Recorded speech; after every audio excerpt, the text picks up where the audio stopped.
Hello, and on behalf of the Itasca Community College Philosophy Club and speaking for the Itasca Progressive Caucus Committee Against Corporate Power, good morning and welcome. I'm glad to see so many people. I didn't know how many people were going to show up. I'm glad. Thanks for any instructors that taught their classes. My name is Dennis Falkins. I'm a student here, and I'm the president of the Philosophy Club at ICC. And I have the honor and privilege to introduce today's speaker, David Cobb. But first, I'd like to offer a couple of acknowledgments. First and foremost, I want to thank David for coming here and giving us this opportunity. And should be great. Sadly, I can't make the evening lecture, but it should be good. Go ahead and sit down. I also want to thank Brian, whoever it is, for bringing this up to me. It's a good idea. And of course, Mel Thorson, wherever he went, for helping me organize this. And the provost, Mark Johnson, and Peggy for helping set up helping me preserve this, and the Itasca Community College technical people. Without them, this would be quite difficult. All right, to our speaker, David is a constitutional legal scholar who has lectured at law schools and universities across the United States. He was a 2004 Green Party presidential candidate and the co-initiator of the 2004 Ohio recount. As far as he's speaking on behalf of Move to Amend, and I was going to say something on that, but instead of that, I was just going to offer a quote I found from their site from retired Justice Ted Stevens. I think he retired, I can't remember if it was this year or last, but regardless, he says as follows: corporations have no conscience, no beliefs, no feelings, no thoughts, and no desires. Corporations help structure and facilitate the activities of human beings, to be sure, and their personhood often serves as useful legal fiction, but they are not themselves members of we the people, by whom and for whom our Constitution was established, end quote. So that should be making you all think, why do they have rights of people? So with that, I'm going to give David as much time as possible. David Cobb. Thank you so much. Thank you, Dennis. It's a pleasure to be here. That was actually a perfect way to introduce today. I want to make sure, how am I doing? If I'm right about here with my video person. Fantastic, because what we're going to do, normally there is a longer presentation associated with this, but what I'm going to do instead is jump right to the framework for what corporate personhood means and why it is that this growing movement, Move to Amend, is actually opposed to it. I want to be clear that the word corporate personhood is a bit of a misnomer because it's a way to capture a fairly complex legal idea that was created out of whole cloth. This idea is that a corporation should be considered a person with inherent constitutional rights. That's a tricky idea, and in order to really underscore what it means, I'm going to use the framework of the Supreme Law of the Land, the document that is used to describe how our national government operates. What's that document called? The U.S. Constitution. How many people here have read the Constitution? Your professors are in here, so the U.S. Constitution. So since several hands went up, I'm going to ask you to grade my papers. Make sure I get this more or less correct. But for those of you who have read it, and even those who haven't read it, I will just assert that one way to look at that document, you have to understand that this is the governing document for our government. It's the setup as the codification of the social contract, how our government is supposed to operate. When you look at it that way, one way to look at it is that it describes basically two big components, or actors. The first actor is the most important actor. In fact, it's the first three words of that document. We the people. We the people. All I have to do is put my hand up to my ears, and people will repeat that, often in unison, just the way you did, because we the people are hallowed words in this country, and they should be. It's because we the people come together in order to create government, which is the second principal actor. And I'll interrupt myself and just let you know that what is going around is a clipboard. If you'd like to join the growing movement to abolish corporate personhood, sign up. If you're still not sure, you can just pass it. At the end of this presentation, if you want to come back to it, you certainly can, but that's what's going around. So we the people come together to create government. We the people in this document are described as being free and sovereign. And the word sovereign means that we are claiming authority to rule. Because before this document, the king was sovereign and claimed authority to rule. So the genius of the U.S. Constitution is claiming, no, we the people collectively are claiming sovereignty, the authority to rule. And this is important to recognize. That's because government is not sovereign. In fact, to the contrary, government is subordinate and accountable. Well, subordinate to whom? We the people. We the people. Accountable to whom? We the people. We the people. That's kind of got a ring to it, doesn't it? I like how that's going. Let's continue. We the people are free and sovereign. Government is subordinate and accountable. We the people in this document, in this framework, are described and understood as having rights. Government does not have rights. Government instead has duties, or another way to say it, responsibilities.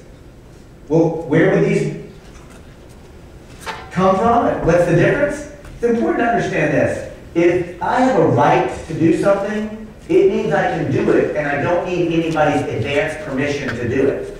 That's all that means. I don't need your permission. I don't need the city of Grand Rapids permission. I don't need the state of Minnesota legislature's permission. I don't need federal government permission. And even deeper, if I have the right to do something, then government can't forbid me to do it. So this idea of rights is a very powerful idea, and it's something, codifying it in our supreme law of the land is a very powerful idea. Government does not have rights against the people. Government only has duties and responsibilities. And where would those duties and responsibilities come from? Well, from us, because, another way to think about it, all power resides with the people.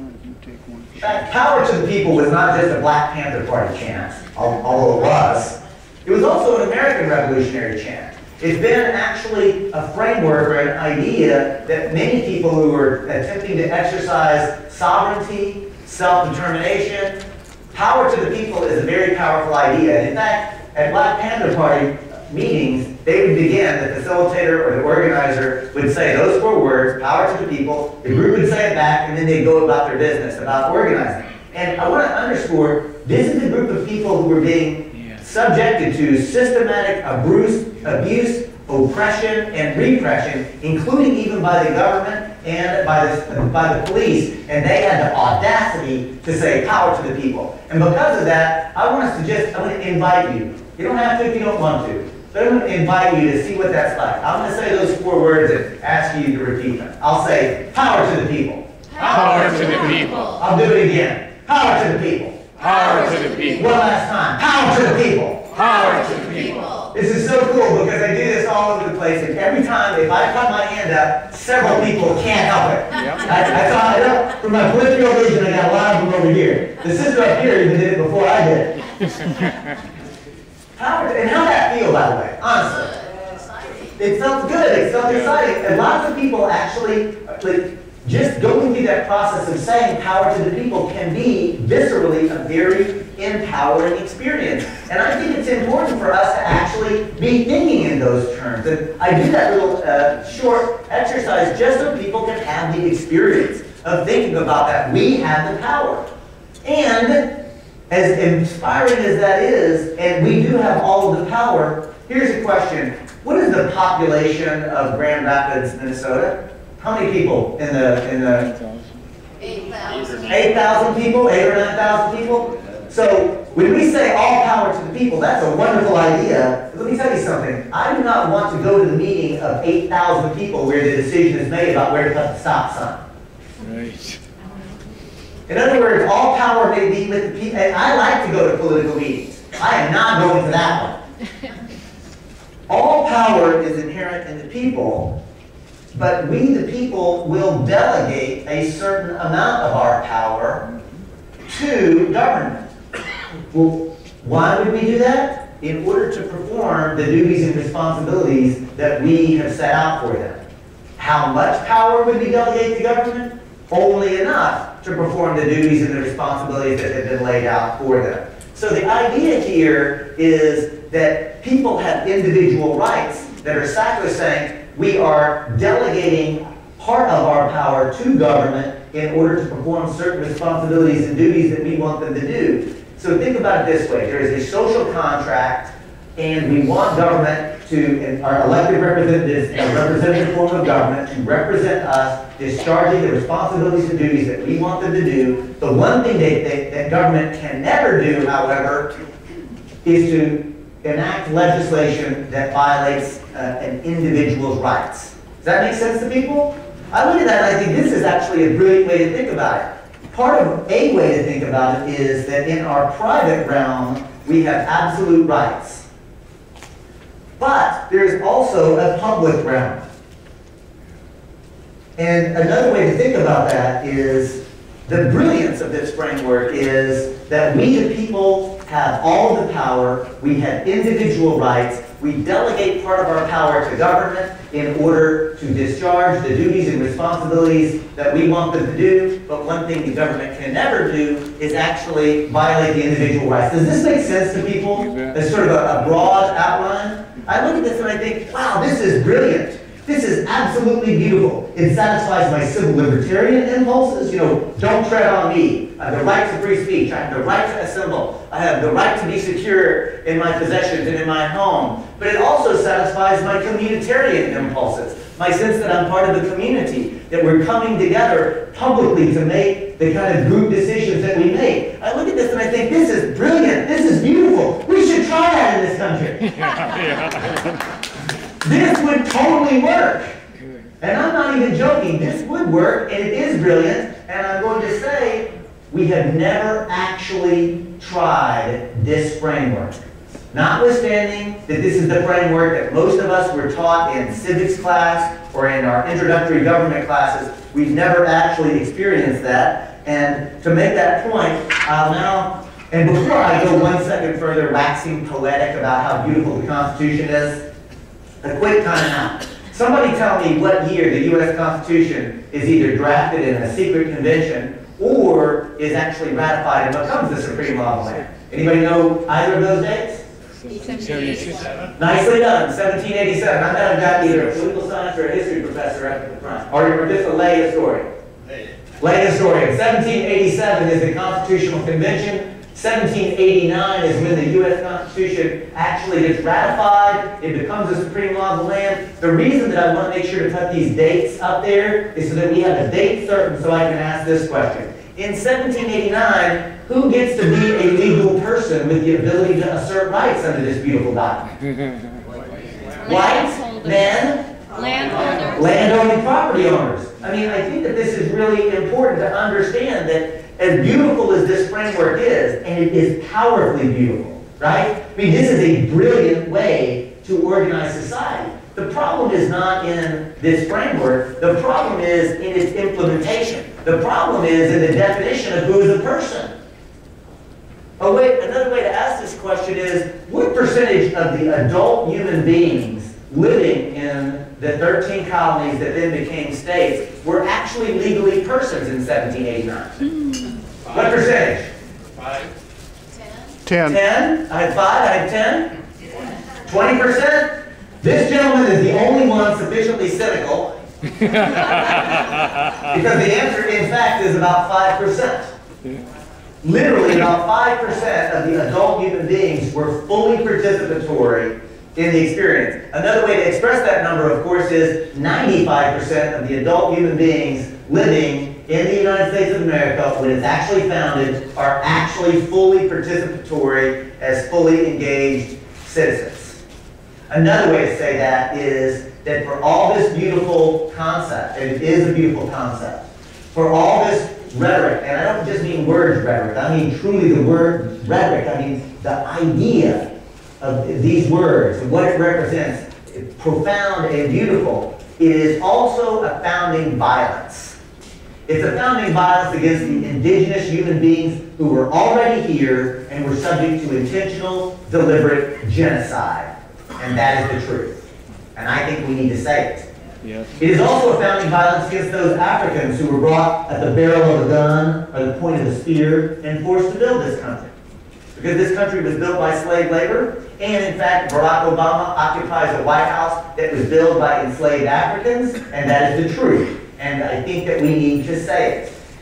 This founding is also a founding violence against women. Because it's not just that women couldn't vote. I mean, that's the least of it. Women couldn't even own property.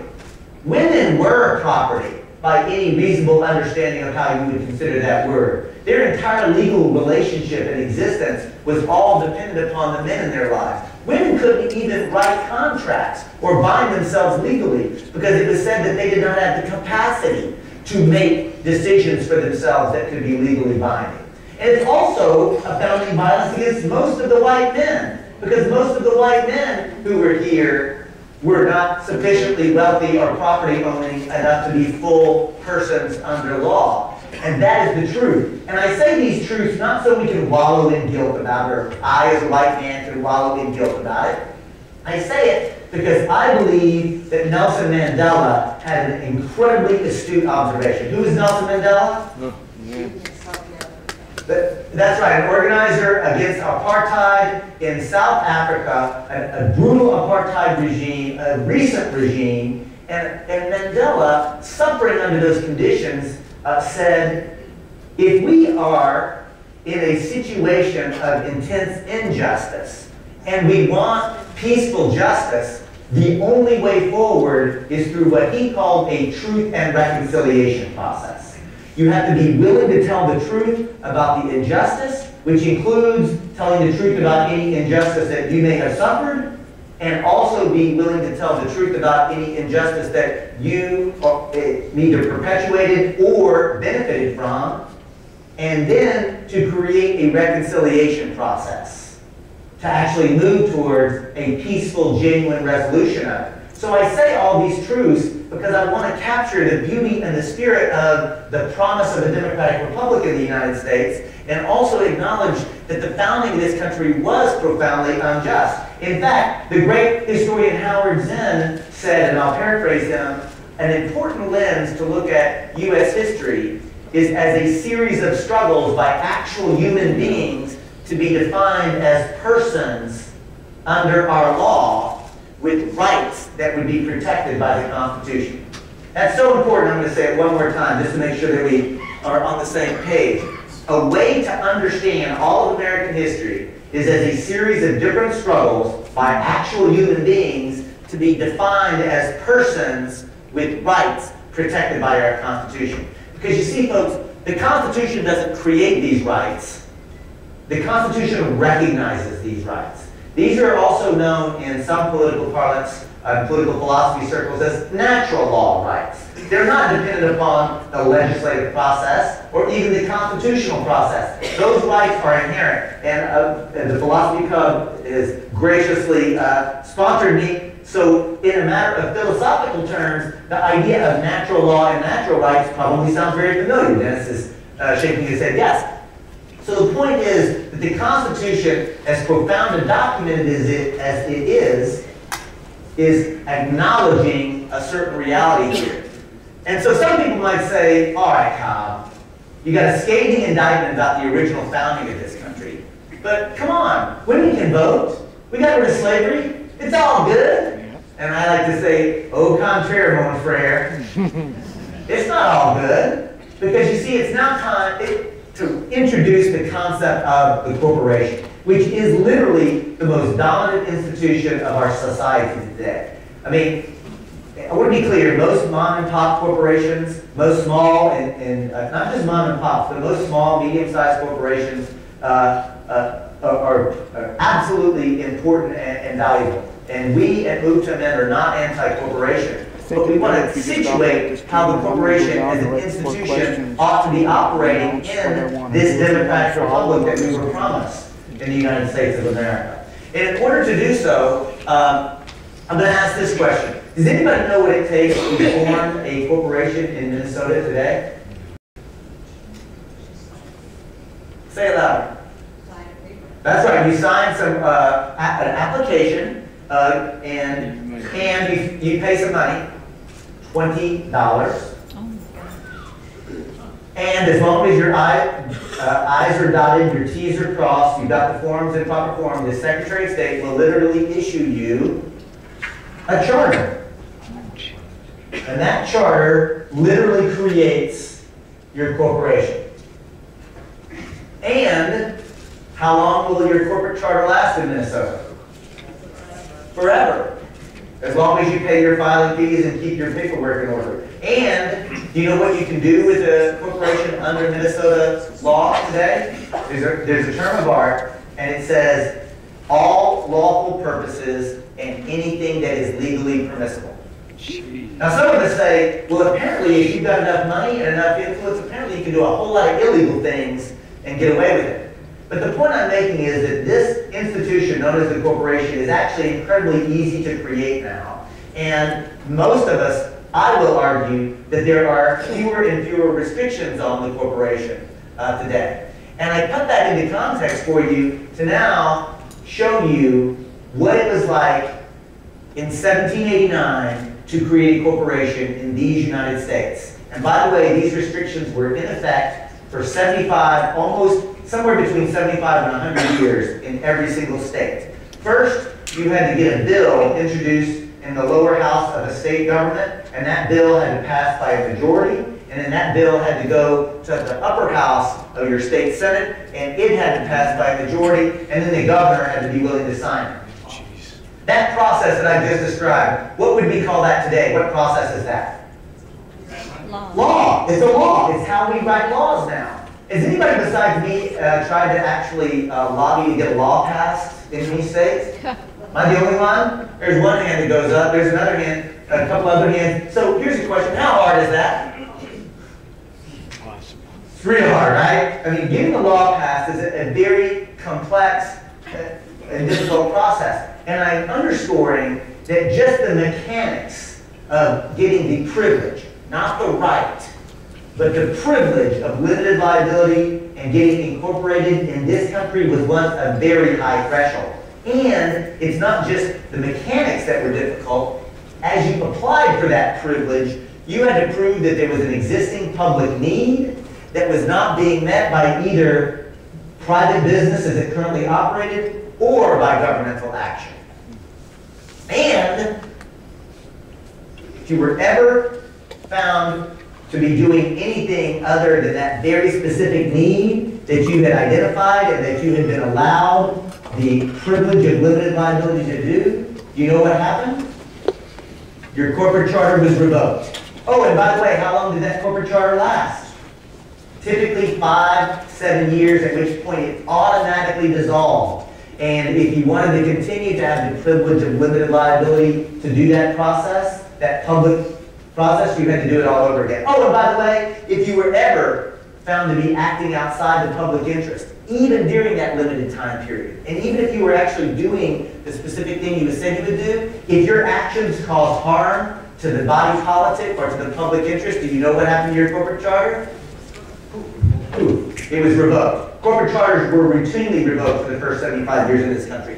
The point I'm making, folks, is to consider this, that because it is true that it requires a state action of government to create the privilege of a limited liability corporate charter, because that charter can be used to hold the corporation accountable, because that charter can and should describe both the duties and the responsibilities of any particular corporation, and because I will assert that it only makes sense that these entities that are given the privilege of limited liability should always act in the public interest, does it make sense to you that I will argue that a corporation should be properly understood to be on this side of the line so that it is under the proper democratic control as an institution? Does that make sense? Yeah. Because here's the thing, folks. When the United States Supreme Court comes waltzing in, and in an act of supreme judicial activism, actually says, oh no, even though the word corporation is never used in our Constitution, we're going to just assert out of whole cloth and create this whole legal doctrine that says, no, a corporation should be considered a person with inherent constitutional rights. That perverts this whole framework. See, folks, that's the linchpin. That's the payoff. Corporate personhood is not just a stupid idea, which it is. Corporate personhood is not just illogical, which it is. Corporation is not just philosophically, intellectually, legally absurd, which it is. More profoundly, corporate personhood is a linchpin legal doctrine for how a small ruling elite have been able to circumvent the Democratic-Republican process. The Democratic process, because I believe that you, and every single individual person in this room does have rights, and that government cannot violate those rights. That the your rights are not subject to approval of or infringement by governmental action. However, the corporation does not have a heart, does not have a mind, does not have conscience. It does not have any of those innate qualities of natural law rights. And therefore, it is appropriate to be able to control corporations, and that includes subjecting them to the democratic process. What controls we may or may not want to have on corporations are political questions. And I gotta say, it doesn't mean that David Cobb wins, right? Democracy doesn't mean that, sadly. Democracy only means that the people rule, that we have mechanisms in place that we come together to make and implement the decisions that affect our lives. So I'm now letting you know that this movement called Move to Amend is growing across the country. You know, I've been working on this issue for about a decade now, but 2 years ago, the Supreme Court announced its most recent application of corporate personhood in a case called Citizens United versus the Federal Election Commission. Who's heard of that Supreme Court case? Lots of hands go up. Most people don't know when Supreme Court cases come down, but this case has caused an outcry because people are realizing that it is stealing our democracy away from us. And so what I'm going to do now is invite you, if that clipboard comes around, if you've already signed it, great. If you haven't signed it because you passed it, but now you'd like to sign it, make sure to get your hands on a copy of it. The third thing that I'm going to do is invite you to come up.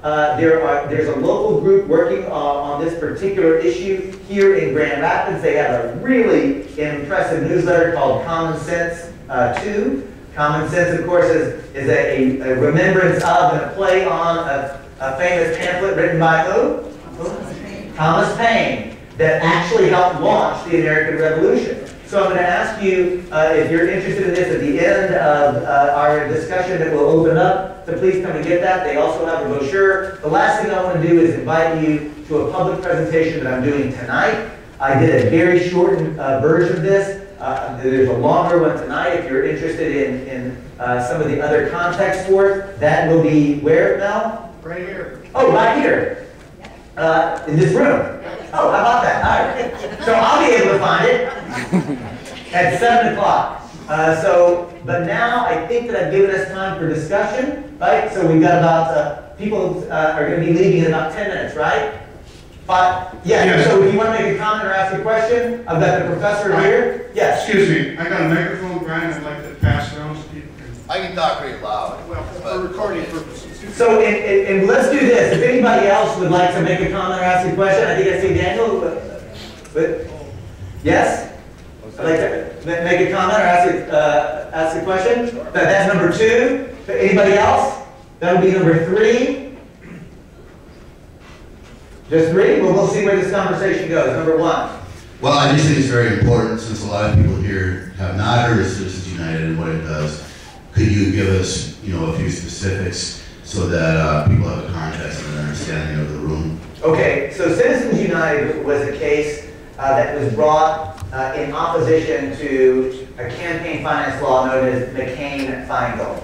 McCain-Feingold was campaign finance law. John McCain, Republican, Russ Feingold, Democrat. It was a bipartisan bill that had not only bipartisan support in the United States Congress, but tremendous support amongst the American people. In fact, polls show that most Americans wanted stronger campaign finance laws. But that law, in effect, in 2008, still let $5 billion with a B come into the federal electoral process. The U.S. Supreme Court said, oh no, this law is actually treating corporations and wealthy individuals like, and I'm going to quote, an oppressed minority. It's violating the rights of these corporations and unions, and therefore it's up to us, the court, to protect their rights and to overturn this law. crazy, right? Like, yeah, I wish y'all could see the brother right here. In the beginning, he's like, what? So in Citizens United, the court overturned a democratically enacted, wildly popular law because it said that it was protecting the rights of corporations to be able to spend money. And they said that now corporations, unions, and wealthy individuals can spend unlimited amounts of money to influence elections in a way that actually perverted not only this framework of the U.S. Constitution, but 100 years of legal precedent that had said clearly that local governments, state governments, and federal governments had the absolute authority to restrict not only corporate money, but to put into place various campaign finance laws. So that's a recent example of what corporate personhood looks like. Likewise, environmental laws get overturned, worker protection laws get overturned, public health and safety laws get overturned. I want to be clear, that is a perfect case, example, but the problem is not just corporate money in elections. The problem is that we've lost control of our ability to actually create the society that we want to live in, because even when we work our butts off to get a law passed, a corporate lawyer can just come into court and say, that law has to be overturned because it's violating corporations' constitutional rights. Yeah. So thanks for that question and the opportunity to delve a little further. Yes? Good morning. I'm Daniel Fanning. I had an opportunity to hear David's speech last time, which was a longer version. First and foremost, if you have an opportunity to come back this evening at 7 o'clock and hear the longer version, I highly recommend it. It was incredible, so thanks for doing this, David. As most folks know, I'm running for Congress there, and my question is exactly that, it's a common question. Is one of the misconceptions we hear a lot is that government is the problem, and I understand why people feel that way because a lot of times they do things that make us think that it is. But as someone who's running for Congress or somebody who wants to be a public office, what role do you see candidates or modern politicians play to actually reverse that mindset and get people to realize that government isn't a problem, and if it is, that's our fault because we are the government? I'd love it. Say that last part again, the very last sentence you said. If government's the problem, then we're the problem because we are the government. We are the government. Yes. Right? I mean, properly understood, we are the government. And I gotta say that Amend is a nonprofit association. We do not endorse candidates for office for anything. But I personally, David Cobb, anytime I meet somebody running for U.S. Congress who's gonna stand up and actually come against corporate money elections, I always personally like to shake their hand and thank them for that service. And I do think that that's something to understand, is that all the great social movements, the abolitionist movement, the women's suffrage movement, the trade union movement, the civil rights movement, they all ultimately required not only a social movement, also an electoral arm of that movement. In other words, we need to engage in voting and having champions for office, and we need a social movement that's shifting the culture, right? And then we need people who are running for office on the program of, the platform of, the policy demands of that demand. And so I think it's incredibly important, and I'm erasing this because not just to understand that we are the government, right? And the problem is, look, the country is broken because the system is fixed. Yeah. Yeah. Yeah. That's the problem. The problem is not with us. The problem are with these rules. And if we can get corporate money out of the elections, if we can get corporate money out of the legislative process entirely, then we can have reasoned debate and find out what is the proper role of the corporation. What are the appropriate levels of environmental regulation? What are the proper wages that workers should be paid? And these are all political questions, and there are reasonable disagreements that we might have about all of those different issues, but we can't have a reasonable discourse if corporate money has become like a cancer in the body politic that's magnetized and perverted the whole problem. And I erased the board because, have you all heard of something, a little outfit called the Tea Party?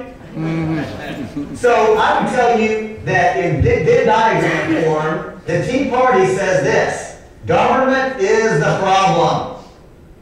That sound about right? Yep. Then I would, have any of y'all heard about a little effort underway called the Occupy movement? Yeah. All right.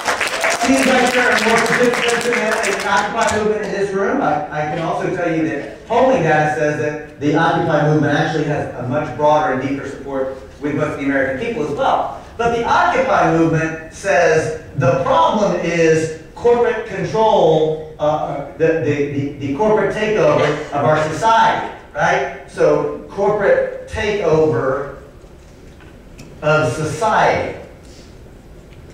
And the way to think about that is the corporate takeover of society, right? So those are the two intellectual arguments of those two incredibly powerful and important social movements going on today, right? Mm-hmm. So why did I put this diagram up here? And for extra credit, what kind of diagram is this?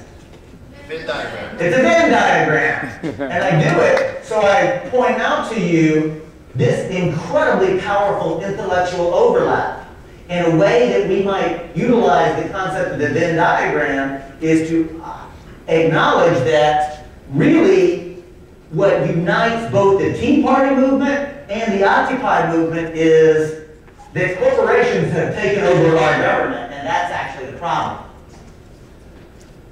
So what I would tell you is this: the problem is not corporations per se, the problem is not government per se, the problem is that they have been fused inappropriately and incorrectly. In fact, it was Benito Mussolini who said fascism, more appropriately, should be called corporatism, because it fuses the military might of our nation with the economic power of our large transnational corporations. And he liked it. He thought it was a good thing, right? So I guess what I would say is this, Daniel. I actually, when I do the lecture that I just did, and especially sort of the layout of the philosophy of the Constitution, if Dennis had not already said that I was a Green Party presidential candidate, honestly, what I said could have been said by any principled conservative. How the framework of the U.S. Constitution should operate, any original intent, principled conservative would have laid out that this is how our government is supposed to operate. So Daniel, what I would say is this: what we have to do as a people is to begin to find our own power again. And remember and to recognize that we are the people, and that is a sacred role and responsibility, that we are the government, and it is not only our right, but it's our responsibility to hold the government accountable. And so if there is anybody who is beholden to corporate interest instead of the people's interest, nothing personal, but they gotta go. Yeah. Yeah. They gotta go.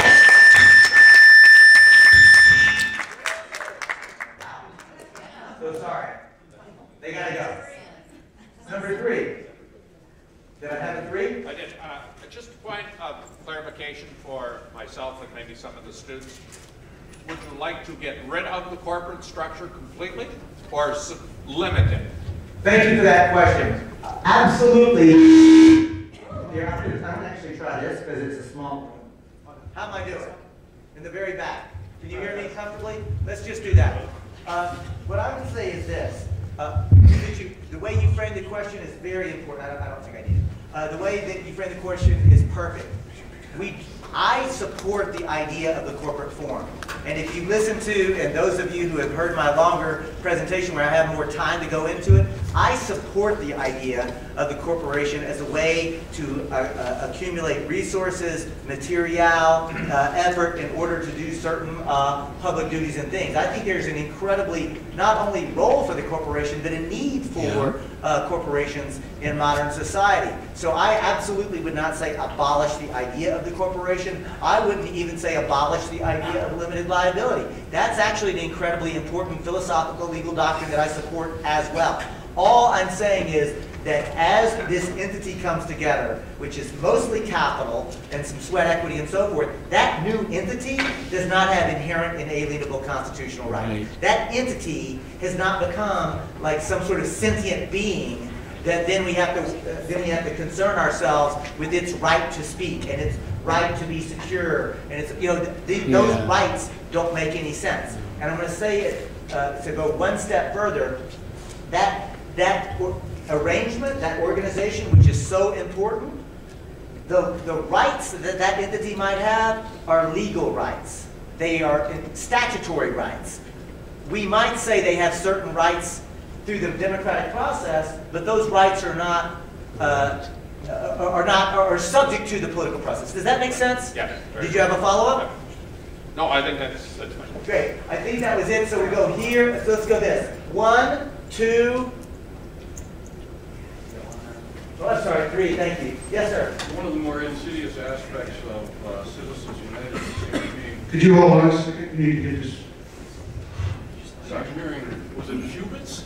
Yeah. It doesn't pick up in the mic. One of the more insidious aspects of Citizens United seemed to me was the fact that the Supreme Court overrode a specific piece of legislation directed at corporations. Given that fact, what are the odds on a new law, as you're suggesting, that would redefine corporate personhood, passed by the Congress, signed by the President, actually being sustained by the same Supreme Court that voted on Citizens United? So as the gentleman has just asked the question, and since he was very precise with his language, I'll be precise with my answer. 0%. It is absolutely impossible to imagine a piece of legislation that could actually undo the harms of not only Citizens United as an individual case, but the entire legal doctrine of corporate personhood. And sir, that's why Move to Amend is not calling for legislation. We're calling for an amendment to the Constitution, the same way that the abolitionists called for an amendment to the Constitution, the same way that the women's suffrage movement called for an amendment to the Constitution, to correct the incorrect and illegitimate decisions of the Supreme Court. Remember that the Supreme Court had actually held repeatedly that slavery was absolutely viable and legal. Yeah. And that, in fact, in Plessy versus Ferguson said that no black man has any rights that a white man is ever bound to respect. And that was the supreme law of the land because the Supreme Court said it. And when the 14th Amendment passed that said no state shall deprive any person of equal protection, there was a particular group of people who said, that's interesting, that's pretty important. As women, we think all these laws that are preventing us from voting are obviously violations of the Constitution now in the 14th Amendment, right? Makes sense. And of course the Supreme Court said, no, women are not persons for the purposes of the 14th Amendment. The case is Minor versus Hepperset. Look it up. The point is that there are many examples where the court just flat out gets it wrong. And usually when they flat out get it wrong, it's because they're siding on the interest of the rich and the powerful and the ruling elite. And it's up to we the people to amend our Constitution. It's ours. It's our collective document. And so we can either amend the Constitution in what I will call a nonviolent revolutionary action of coming together and utilizing the process, or we can be concerned about what John F. Kennedy said, which was those who make nonviolent revolution impossible make violent revolution inevitable. Yes. Because people will not stand ongoing oppression. Look at Africa. Look at Asia. Look at the Middle East. Look at Latin America. The reality is, folks, that there's a democracy movement sweeping the world. And that's really what it is. It's a democracy movement because people are learning their own voice. They're learning to demand participation in power. Number 2. Yes, sir. Yes. He actually already asked my question. I'll just go ahead if that's all right. He already asked my question, but as a student, I'm just curious about, because you mentioned that the Constitution doesn't have anything about corporations, and I don't remember reading anything about it in Locke, and he heavily influenced our government stuff. Where did this all arise? I mean, there must have been Supreme Court decisions. Okay, so it's another example because I was really respectful of the time because this story is a much longer story, and I do go into it about sort of where the corporation came from. There's an incredibly rich history of it, and again, it can be used for incredibly important and useful purposes. But here's the linchpin of it. The modern transnational corporation comes out of the idea of joint stock companies. And if you actually want somebody writing a contemporary of Locke to really understand it, read a little book called The Wealth of Nations, written by Adam Smith. And check it out. And I'm going to paraphrase Adam Smith, and I'm going to tell you that the words I'm about to utter are not Karl Marx. They are, in fact, Adam Smith, who said, "Never does the merchant class gather together, even for mirth and merriment, but that the topic becomes a conspiracy against the interest of the working class." Yep. Adam Smith, the great economist who basically outlined the genius of market economies, said joint stock companies have a tendency to evil monopoly.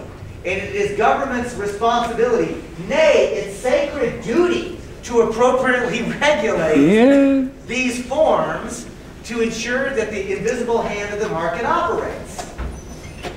And again, come back at 7 and we'll go into detail. And anybody who wants to sneak out, because I know that this is a little bit, like, is this, here, I'm going to let the professor jump up and then come here. Yes, sir. Well,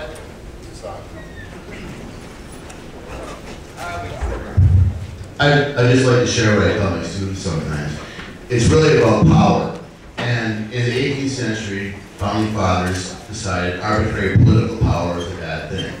And so there were all sorts of checks and balances placed on government. But arbitrary economic power is just as dangerous, as we started to realize in the 19th century, and as some people are forgetting today. But it seems to me that when you look at it from that framework, even, as you say, principled conservatives are fearful of arbitrary power. So that just might be an effective way to look at it. It's an incredibly effective way to look at it. And thanks everybody for coming out, who came, who are leaving now. It's totally understandable. I know y'all got other stuff, but thanks for coming. But I will tell you this. I fear concentrated power in any form, right? I fear it whenever that concentrated power is in the hands of the national government, and we have to really be fearful and vigilant against arbitrary exercise of national governmental power. And I fear economic power that is concentrated in a few hands. And to me, that is the sweet spot for Tea Party adherents and Occupy adherents. Like, there is a recognition that the idea of illegitimate exercise of power and the corrupting influence of corporations over our governmental process, that's why this movement is going to win. Because there is a political realignment taking place in this country. And I'm not talking about the Democrat or Republican Party stuff. I'm talking about, at its core, there is a political realignment that is beginning to shape. Frankly, the Tea Party is exposing fractures within the Republican Party politically. The Occupy movement is exposing fractures that exist between the Democratic Party. And you know what? That's totally okay. Because the D or the R is not what matters. What matters is the principles and values that each of these are supposed to be upholding. Democrats typically have supposed to be about the idea of making sure that there is justice and fairness for workers, protecting the environment. That's the platitudes that the leadership of the Democratic Party uses. The Republican Party has typically been about saying, we're about securing individual rights and liberties. And that's the platitudes that the leadership of the Republican Party uses. But since you asked that question and gave me this opportunity, I'm going to say this. Let's just be honest.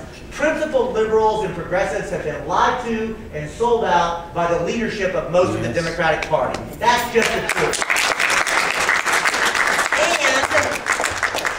Conservatives have been lied to and sold out by the leadership of the Republican Party. And that's the truth.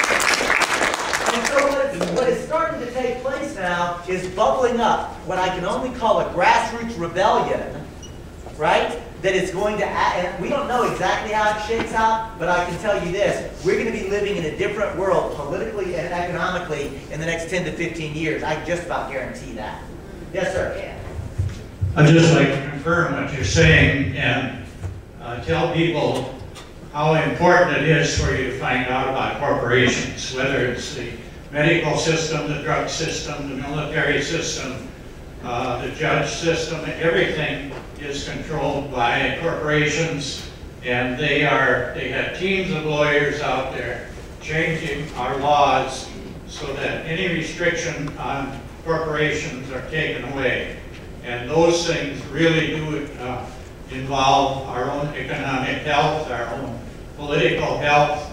They have taken away the we the people part, and we really got to stand up and do what we can to get this amendment on its feet. Well, thank you so much. And I'm going to conclude with this. It is, we are demanding and not asking, but following it from and working in partnership with the occupation idea. We're demanding that our Constitution actually reflect the values and principles of we the people. We're saying that we need, if the United States Constitution is the supreme law of the land, if it's the codification of the social contract, by golly, we need to renegotiate this contract. Because this contract is not working for the interest of working people. It's not working to protect the environment. It's not working to protect rank and file union members. It's not working to protect the public health. It's not working to protect our civil liberties. It's not working to protect the economic interest of not just working class people, but merchants, people who own their own businesses. The only people who are benefiting are Wall Street and the big corporations and the banksters. So we're saying we need to renegotiate this social contract. And just as every other great social movement ultimately had to address the supreme law of the land, and not just one individual law or not, but legal doctrines, cultural assumptions, we're doing the same thing. And I do want to, again, thank the Philosophy Club for giving me this opportunity to come out here. I want to thank the entire college administration and the professors who came. And we'll say, if anybody wants to continue this conversation with me, or, I want to also acknowledge my colleague, Nathan Ness, who is the Minnesota Move to Amend organizer. I would also be, thank you, Nathan. I also want to acknowledge a Minnesota favorite son who, upon hearing about this outrageous decision, he and his brother walked across the country, from the Pacific Ocean to the Atlantic Ocean, to raise attention. Robin Monahan, stand up. No.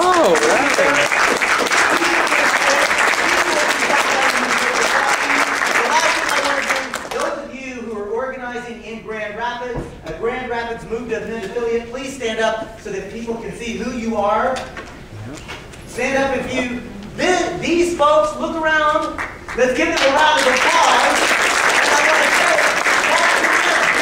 your community has indigenous leadership in this movement. This movement is moving faster and stronger than anything I've ever been associated with. And it is definitely, absolutely going to succeed. And the last thing I'm going to say before I close it out, if you happen to be running for office and you would be willing to actually say, I support Move to Amend as a strategy, as a goal, and I support the idea of Move to Amend, please stand up.